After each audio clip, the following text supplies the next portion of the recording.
সংগঠন যে সংগঠনকে সাবেক প্রত্যেকটা বিএনপি সমর্থন করে আসছে এবং প্রত্যেকটা বিএনপি সাথে ওনারা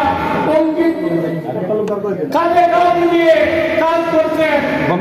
ভবিষ্যতে আপনাদের প্রত্যাশিত যে কমিটি আসবে সংযুক্ত আরব আমিরাতে আমাদের সালাউদ্দিন সাহেবের নেতৃত্বে, সেই কমিটিও আপনাদেরকে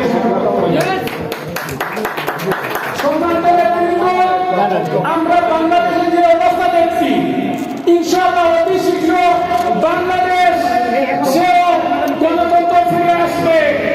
এই যে অত্যাচার যারা করে, যারা বাংলাদেশের জনগণের সাথে ধোঁকাবাজি করেছে, তাদেরও দিন শেষ।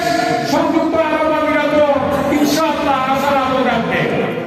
সম্মানিত নেতৃবৃন্দ, আপনারা জানেন এই সংযুক্ত আরব আমিরাতে আপনাদের কতটুকু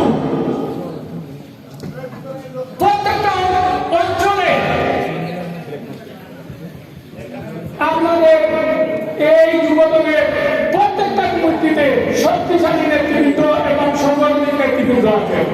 আমি প্রত্যেকটা আবুধাবি থেকে ফরিদা পর্যন্ত যতগুলা যুবদলের কমিটি আছে, সবার সাধারণ সম্পাদক এবং যুবদলের প্রেসিডেন্টের উপস্থিতি দেখতে পাচ্ছি। সংযুক্ত আরব আমিরাতের বিএনপি